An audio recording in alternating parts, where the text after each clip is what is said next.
देवराहा बाबा हर पल हर क्षण चमत्कार किया करते थे, लेकिन कुछ प्रसिद्ध चमत्कार आपको बता रहा हूं। देश के प्रथम राष्ट्रपति डॉक्टर राजेंद्र प्रसाद के अनुसार जब ये बचपन में अपने माता पिता के साथ बाबा जी के दर्शन करने गए थे, तो बाबा ने देखते ही उन्हें बोला, ये बच्चा तो एक दिन राजा बनेगा।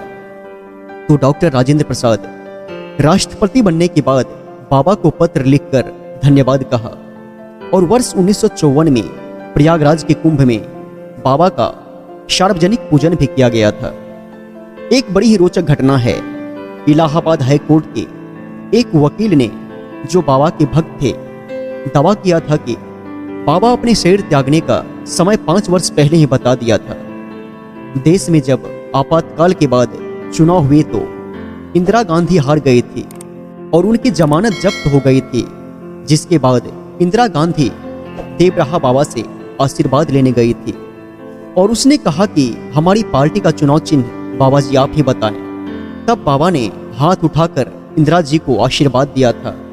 उसके बाद ही इंदिरा गांधी ने हाथ का पंजा पार्टी का चुनाव चिन्ह रखा, जिसके बाद इंदिरा गांधी को देश में प्रचंड बहुमत प्राप्त हुआ था और वे प्रधानमंत्री बनी थी। बाबा का निर्जीव वस्तुओं पर नियंत्रण था। बाबा पेड़ पौधे से बात किया करते थे। उनके आश्रम में बबूल के पेड़ लगे हुए थे, लेकिन उसमें कांटे नहीं होते थे। और तो और उनके आश्रम में लगे बबूल के पेड़ खुशबू भी बिखेरते थे।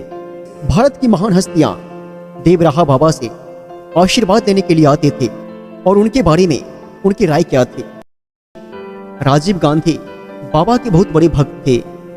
एक बार राजीव गांधी बाबा का आशीर्वाद लेने उनके आश्रम आना चाहते थे, जिस कारण उनके अधिकारियों ने विधिवत योजना तैयार की। राजीव गांधी के आने से पहले अधिकारी सुरक्षा का जायजा लेने बाबा के आश्रम पहुंचे तो आश्रम के पास एक ऐसा बबूल का पेड़ था जिसे सुरक्षा कारणों से काटना अति आवश्यक था। जब बाबा को इस बारे में पता चला तो उन्होंने अधिकारियों को बुलाकर कहा कि यह मेरा मित्र है, मैं इससे बातें करता हूं। इस बेचारे का क्या दोष है जो इसे काटा जा रहा है? इस पेड़ को मत काटो, जाओ, तुम्हारी प्रधानमंत्री का दौरा रद्द हो जाएगा। यह कहने के कुछ देर बाद ही वहां मौजूद अधिकारियों को सूचना प्राप्त हुई कि प्रधानमंत्री राजीव गांधी का दौरा रद्द हो गया है। उसके बाद सारे अधिकारी बाबा को प्रणाम करके वापस चले गए। बाबा का प्रसाद देने का तरीका भी बहुत ही अचंभित कर देने वाला होता था।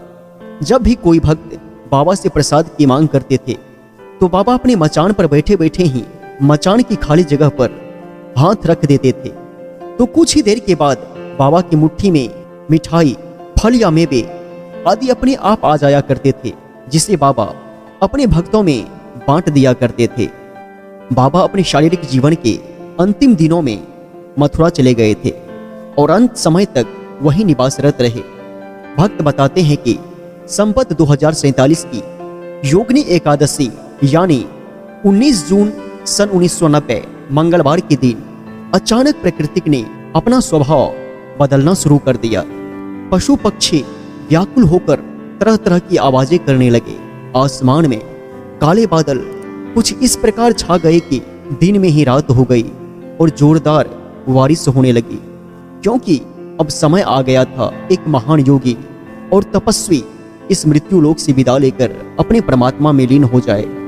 और उसी समय योगीराज परमहंस देवराहा बाबा ने जल समाधि ले ली। बाबा ने भले ही अपने शरीर का त्याग कर दिया हो, परंतु यह ध्यान रहे कि ऐसे महान तपस्वी अमर होते हैं जो कभी अपने भक्तों को छोड़कर नहीं जाते हैं। वे अपने भक्तों पर अपनी दया दृष्टि हमेशा बनाए रखते हैं, क्योंकि उनके जल समाधि लेने के बाद भी कई भक्तों को बाबा की अनुभूति हुई है। तो दोस्तों, आज की इस वीडियो के बारे में क्या है आपकी राय, बताइए कमेंट सेक्शन में। साथ ही इस महापुरुष के लिए इस वीडियो को लाइक अवश्य करें और इस चैनल पर नए हैं तो इस चैनल को सब्सक्राइब करें। नमस्कार, प्रणाम, जय श्री कृष्णा, जय श्री राम।